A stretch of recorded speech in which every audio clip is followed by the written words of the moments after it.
مفتی عظیم اللہ صاحب قاسمی محتمم مدرسہ فرقانیہ گونڈا سے میں بڑے ہی ادب و احترام کے ساتھ درخواست کرتا ہوں کہ حضرت والا تشریف لائیں اور آج کے عظیم الشان اجلاس عام میں اپنے ایمانی عرفانی حقانی بیان سے خوابیدہ قوم کو بیدار فرمائیں۔ آئیے حضرت کا استقبال اس شعر کے ساتھ ہے کہ خوشی شادمانی آپ کے آنے سے ہے، چہرے چہرے پر جوانی آپ کے آنے سے ہے، سامعین بس میں کب سے منتظر تھے آپ کے، وقت کی یہ مہربانی آپ کے آنے سے ہے۔ نحمده ونصلي على رسوله الكريم اما بعد قال النبي صلى الله عليه وسلم القيس من دان نفسه وعمل لما بعد الموت والعاجز من اتبع نفسه هواها وتمنى على الله۔ محترم حضرات، سامعین کرام،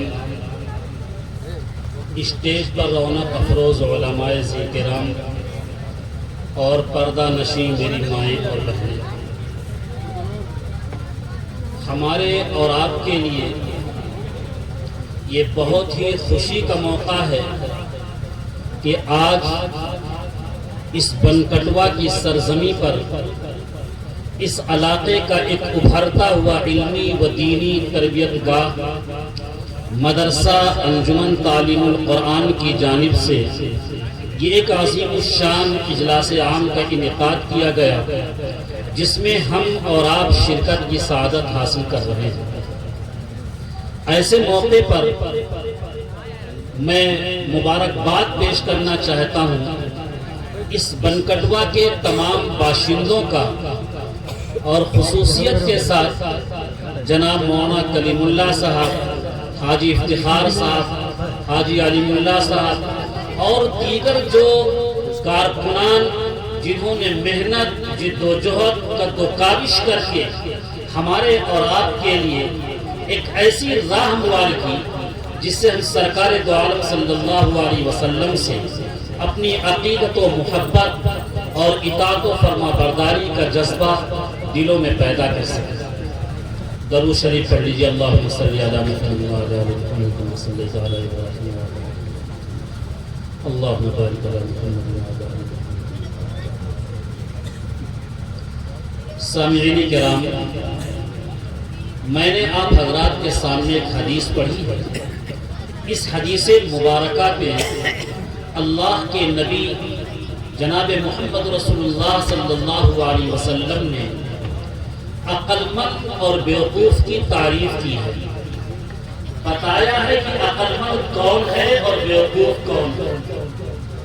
ایک عقل مندی اور بیوقوفی کا معیار تو ہم نے اور آپ نے بنایا ہے کہ جو شخص کمانے میں بہت زیادہ ماہر ہو ہم اسے عقل مند سمجھتے ہیں، جو کسی سیاست میں عہدیدار ہو اور کوئی حصہ دار ہو ہم اسے عقل مند سمجھتے ہیں، جو چار لوگوں کے درمیان بات کرنے میں باتوں میں غالب آ جاتا ہو ہم اسے عقل مند سمجھتے ہیں۔ اس کے برخلاف اگر کوئی شخص بہت زیادہ کمانے والا نہیں ہے، سیدھا سادہ زندگی گزارتا ہے، کوئی زور سے بول دیتا ہے تو خاموش ہو جاتا ہے، ہم سمجھتے ہیں کہ بڑا بیوقوف شخص ہے۔ لیکن اللہ کے نبی کہتے ہیں کہ عقل مند کون ہے؟ القیس من دان نفسہ وعمل لما بعد الموت۔ عقل مند وہ شخص ہے جو اپنے رات و دن کے اعمال کا جائزہ لیتا رہے۔ عقل مند وہ شخص ہے جو اپنی زندگی کا محاسبہ کرتا رہے۔ عقل مند وہ شخص ہے جو رات و دن کے حرکات کو محفوظ کرتا رہے۔ وعمل لما بعد الموت، اور مرنے کے بعد آنے والی زندگی کی تیاری کرتا رہے، اس کے لیے عمل کرتا رہے۔ اب سوچنا یہ ہے کہ ہم اور آپ اپنی زندگی کے بارے میں سوچیں کہ اللہ تبارک و تعالیٰ نے ہمیں اور آپ کو اس کائنات کے اندر بھیجا ہے۔ پہلے قوموں کی امتیں، پہلے قوموں کی عمریں تو بہت زیادہ ہوتی تھی، 200 سال، 500، ہزار سال ہوتی تھی، لیکن اس امت کی عمر کتنی ہے؟ اللہ کے نبی کہتے ہیں اعمار من امتی ما بین 60 الی 70 واقلهم من یجاوز ذلک۔ کہ میری امت کی عمر 60 اور 70 سال کے درمیان کی ہے، وَأَقَلُّهُم مِّن يُجَاوِزُ ذَلِكَ، اور ان میں بہت کم ایسے لوگ ہیں جو اس سے تجاوز کرتے ہیں، اس سے آگے بڑھتے ہیں۔ معلوم یہ ہوا کہ اس امت کے اکثر افراد 60 اور 70 سال سے پہلے اس دنیا سے چلے جاتے ہیں، کچھ ہی لوگ ہیں جو 70 سال سے زائد اس دنیا میں رہتے ہیں۔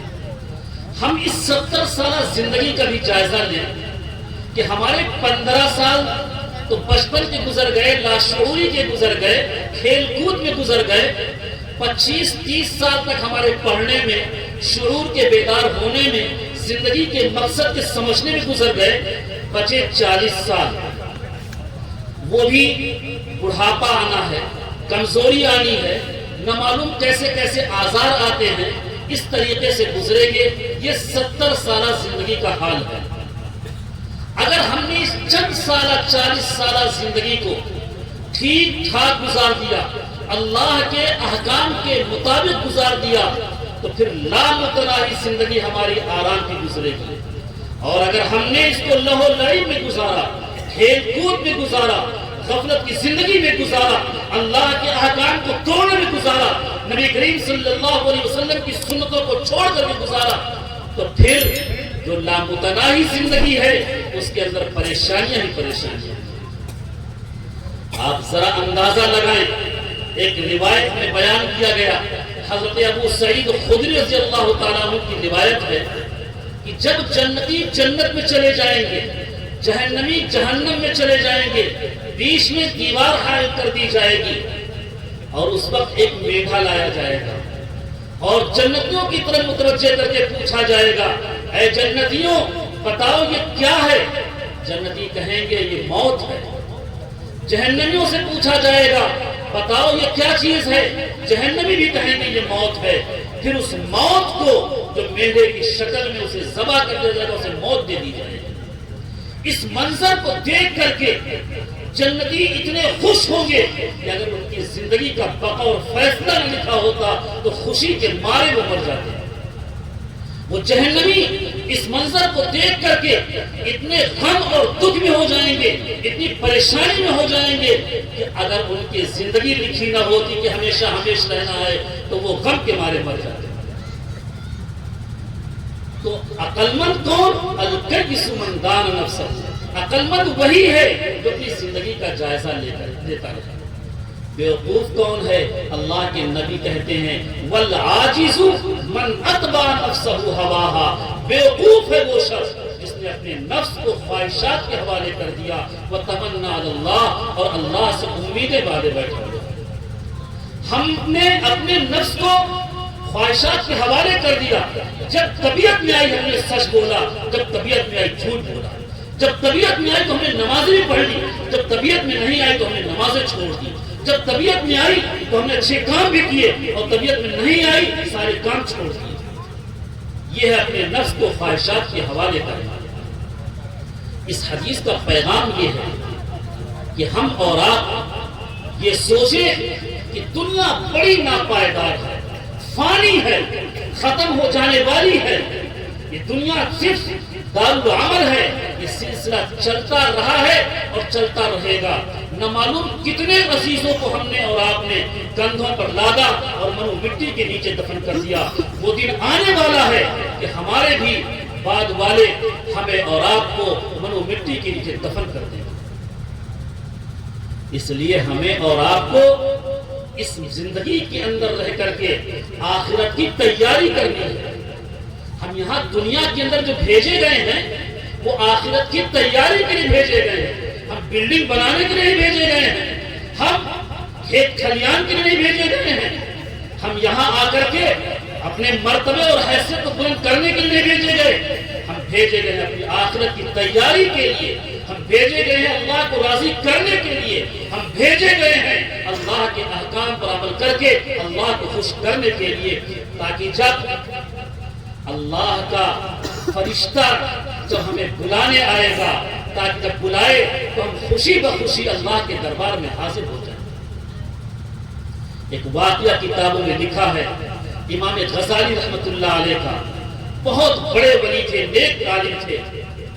ان کا ایک واقعہ ہے کہ وہ ایک مرتبہ اپنے دوست کے یہاں گئے، تو ابھی باہر ہی کھڑے ہیں اور دیکھ رہے ہیں کہ دوست گھر میں پورا شور مچائے ہوئے ہے کہ میرا اچھا جوتا، میرا اچھا گھوڑا، میری اچھی تلوار، میری اچھی ڈھال، ساری چیزیں اپنے گھر والوں سے مانگ رہا تھا۔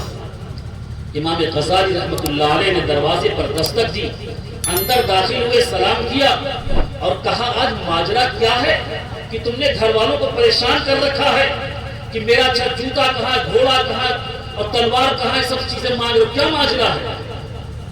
اس دوست نے کہا ماجرا صرف یہ ہے کہ آج بادشاہ وقت نے ہمیں بلایا ہے، تو ہم چاہتے ہیں ذرا شان و شوکت کے ساتھ جائیں، ذرا روب و داد کے ساتھ جائیں، ایک اچھے انداز میں جائیں تاکہ وہاں ہمارا ایک مقام ہو، ہماری حیثیت ہے۔ امام غزالی رحمۃ اللہ علیہ اللہ کے نیک بندے تھے، ٹھنڈی سانس لی اور کہا بہت اچھی بات ہے تم بادشاہ کے بلانے کی تیاری کر رہے ہو، لیکن کیا تم نے کبھی سوچا کہ ایک بادشاہ کے بلانے پر اتنی تم تیاری کر رہے ہو؟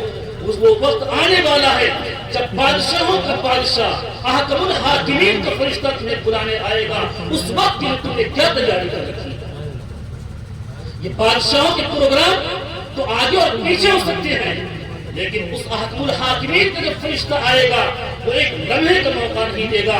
قرآن کہتا ہے اذا جاء اجلهم لا يستأخرون ساعة ولا يستقدمون، کہ جب وقت مقررہ پہنچے گا تو ایک لمحہ نہ آگے سرک سکتا ہے اور نہ پیچھے سرک سکتا ہے۔ اس دن کے لیے تم نے کیا تیاری کی ہے؟ ذرا سوچو۔ احکم الحاکمین براہ راست ہم جیسے مومنین سے مخاطب ہیں، کہتے ہیں یا ایھا الذین آمنوا اتقوا اللہ، اے ایمان والو اللہ سے ڈرو، وَلْتَنْظُرْ نَفْسٌ مَا قَدَّمَتْ لِغَدٍ، اور غور کرو اور سوچو اور جائزہ لو اپنی زندگی کا کہ کل میرے قیامت کے لیے تم نے کیا تیاری کر رکھی ہے۔ اللہ کہے سوچو کہ کل جب قیامت کا دن ہوگا اس دن کے لیے تم نے کیا تیاری کر رکھی ہے۔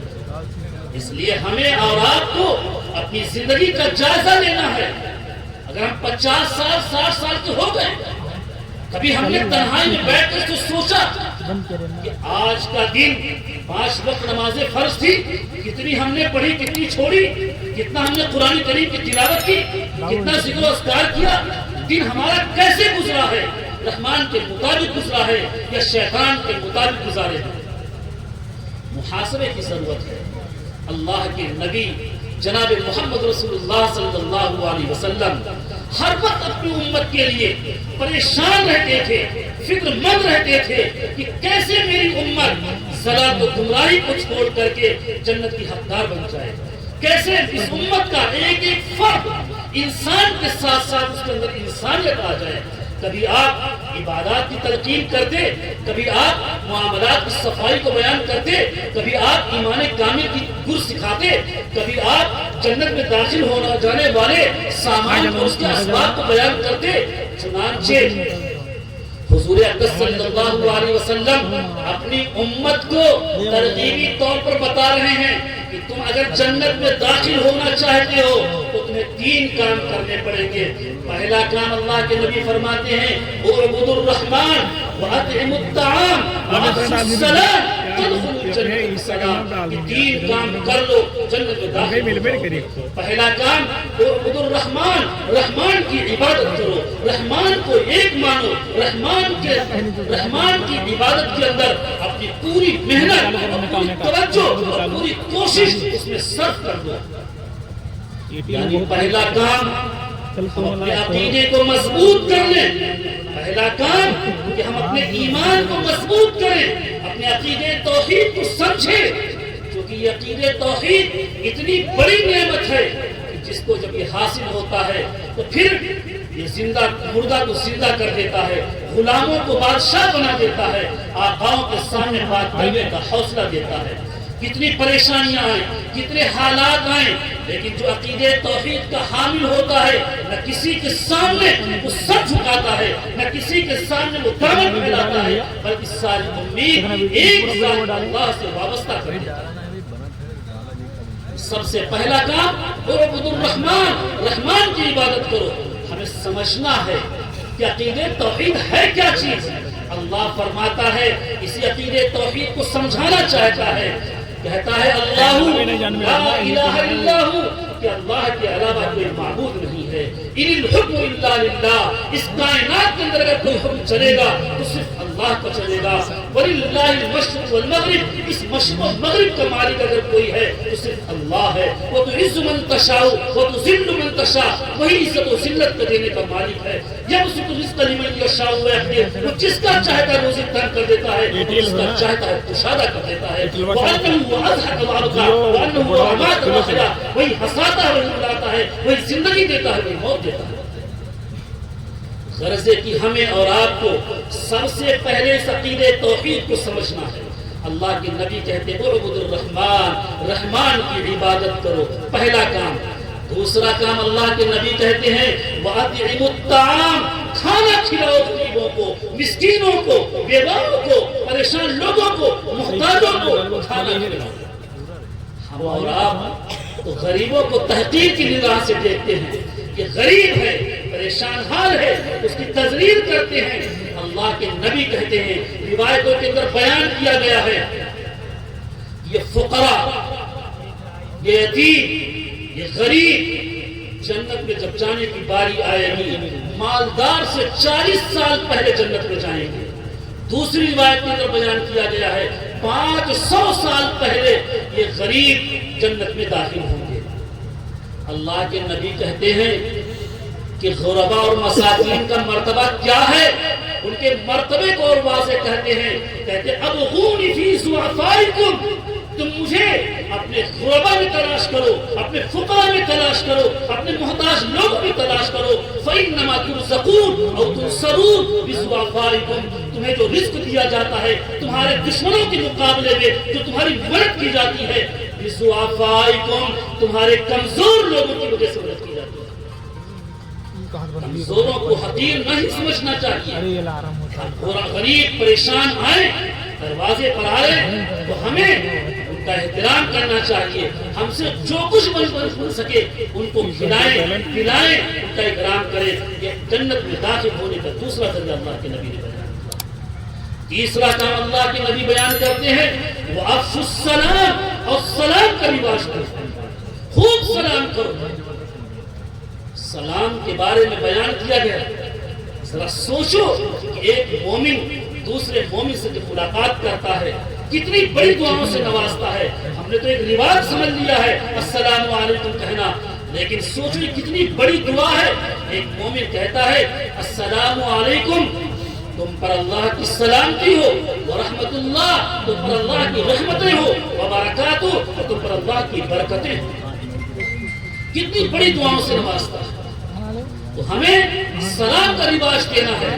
لیکن آج ہم سوچتے ہیں کہ ہم شوہر ہیں اپنی بیوی کو سلام کریں, ہم باپ ہیں اپنے بیٹے کو سلام کریں, ہم استاد ہیں اپنے شاگردوں کو سلام کریں. ہرگز نہیں, یہ غلط طریقہ ہے. استاد شاگرد کو سلام کرے, شاگرد استاد کو سلام کرے, شوہر بیوی کو سلام کرے, بیوی شوہر کو سلام کرے, چھوٹا بڑے کو سلام کرے, بڑے چھوٹے کو سلام کرے. گھر میں داخل کو سلام کے ساتھ داخل ہو, گھر سے نکلو تو سلام کر کے نکلو. اللہ کے نبی کہتے ہیں وَأَفْشُوا السَّلَامَ, سلام کو رواج دو, خوب سلام کرو. تدخلوا الجنۃ بسلام, جب 3 کام کرو گے تو سلامتی کے ساتھ جنت میں داخل ہو جاؤ گے. ذرا سوچو یہ سب کام کرنے کے اللہ کے نبی کتنی فکر رکھتے تھے اپنی امت کے تعلق سے. اللہ کے نبی کہتے ہیں ہم میں سے ہر شخص کی مومن ہے, مسلمان ہے, اپنا ایمان کامل کرنا چاہتا ہے. اللہ کے نبی بیان کرتے ہیں کہ اگر تم اپنا ایمان کامل کرنا چاہتے ہو تو تمہیں 4 کام کرنے پڑیں گے, تب تمہارا ایمان کامل ہوگا. اللہ کے نبی کہتے ہیں پہلا کام من کان یؤمن باللہ والیوم الآخر فلیکرم ضیفہ, جو شخص اللہ پر اور آخرت کے دن پر ایمان رکھتا ہے پہلا کام فلیکرم ضیفہ, وہ اپنے مہمان کا اکرام کرے, اپنے مہمان کی عزت کرے, مہمان کی خاطر مدارات کرے. یہاں مہمان کہا گیا, یہ نہیں کہ کہ ہمارا داماد ہے تو بڑا اکرام کر لے، ہمارا رشتہ دار آئے سمجھی آئے تو بہت خاطر کر لے، یہ مہمان کا اکرام ہے؟ نہیں، مہمان کا اکرام وہ کسی بھی مذہب کا ہو، کسی بھی نسل و نسل کا ہو، کسی قومیت اور برادری کا ہو، اگر وہ ہمارے دروازے پر آتا ہے، ہمارا مہمان بنتا ہے تو ہماری ذمہ داری ہے، اگر ہم ایمان کامل چاہتے ہیں تو اس کا اکرام کریں، اس کی خاطر کریں، اس کا مدارات کریں، اچھا اس کے ساتھ برتاؤ کریں۔ آپ صلی اللہ علیہ وسلم کی سیرت کو پڑھ کر کے دیکھیں، آپ صلی اللہ علیہ وسلم جب غیر آتے تھے، غیر مسلم آتے تھے تو ان کا بے انتہا اکرام کرتے تھے۔ مسجد نبوی میں مشرکوں کے لیے آپ صلی اللہ علیہ وسلم نے خیمے لگوائے ہیں، رمضان المبارک ان کے کھانے کا انتظام کیا ہے، یہ تھا اکرام۔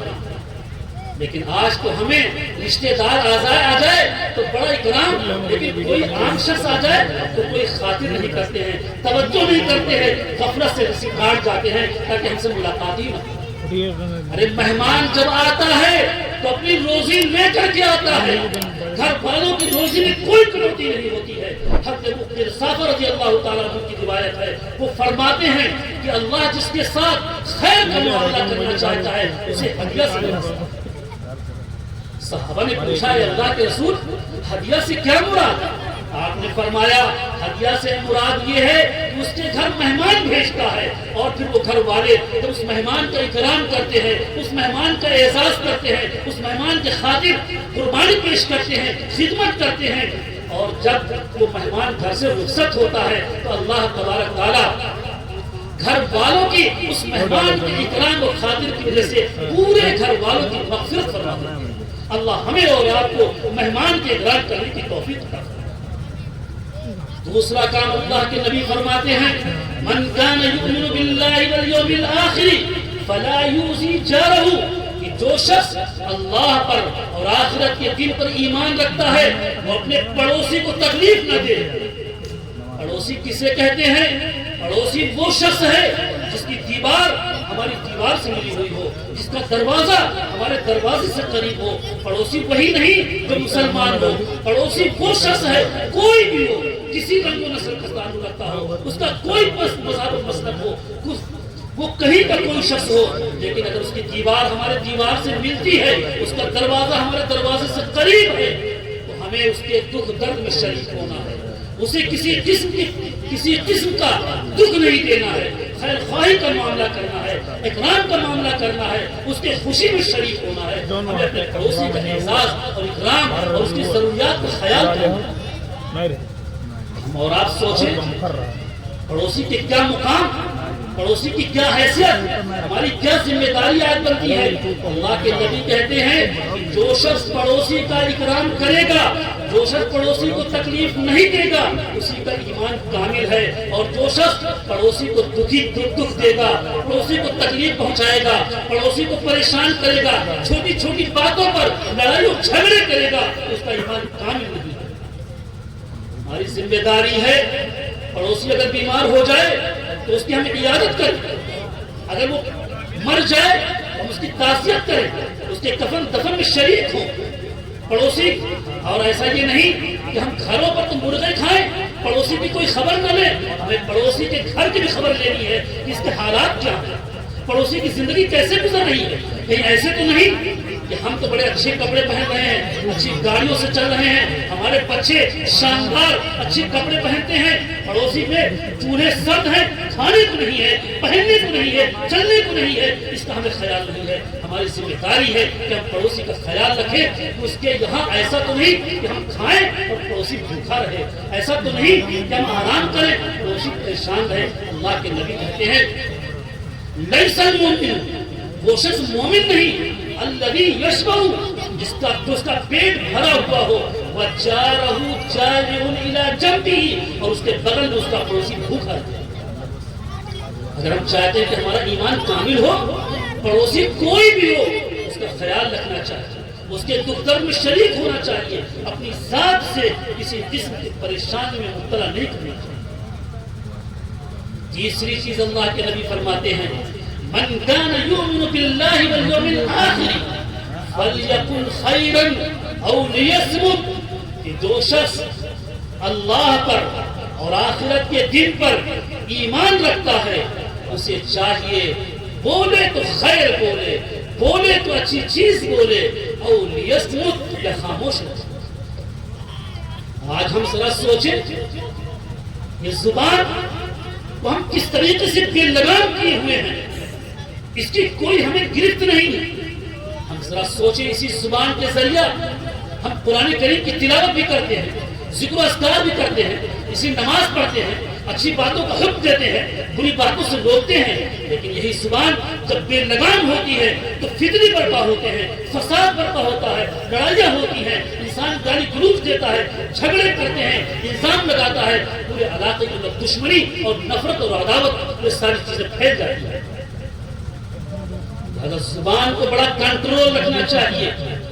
حدیث میں بیان کیا گیا ہے کہ جب انسان صبح کے بیدار ہوتا ہے تو سارے اعضاء ہاتھ زبان کے سامنے دست بستہ ہاتھ جوڑ کر کے کہتے ہیں زبان ہم تمہارے تابع ہیں، تم صحیح رہو گے تو ہماری خیر ہے، اور اگر تم صحیح نہیں تو ہماری خیر نہیں ہے۔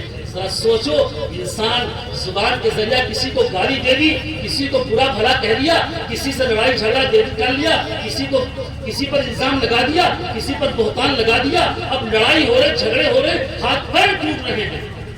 اس لیے زبان کہتی ہے، اعضاء و جوارح کہتے ہیں زبان سے ذرا خیر بن کر کے رہنا، تم سنبھل کے رہنا، اگر تم سنبھل کے رہو گے تو خیر ہی خیر ہوگا، اور اگر تم نے ذرا سی بد لگامی کی تو پھر ہماری خیر نہیں، کہیں ہمارا ہاتھ ٹوٹے گا، کہیں پیر ٹوٹے گا، کہیں ہم نقصان نہیں ہوگا۔ تو آج جو ہم مجلسوں کو جمانے کے لیے کیسی کیسی جھوٹی باتیں، کسی کی غیبت، کسی پر الزام، کسی پر بہتان، کسی کو نوچ رہے ہیں کہ فلاں ایسا ہے، فلاں ویسا ہے، ہم اپنے بارے میں کبھی خیال نہیں کرتے، دوسروں کے بارے میں بڑا خیال ہے کہ دوسرا چور ہے، شرابی ہے، ڈاکو ہے، بیمان ہے، جھوٹا ہے، سب کچھ کہہ لیتے ہیں۔ زبان کو قابو میں رکھنے کی ضرورت ہے۔ ایمان کامل اگر چاہتے ہیں تو اللہ کے نبی کہتے ہیں فَلْيَقُلْ خَيْرًا، بولو تو خیر بولو، او لِيَصْمُتْ، یا خاموش ہو۔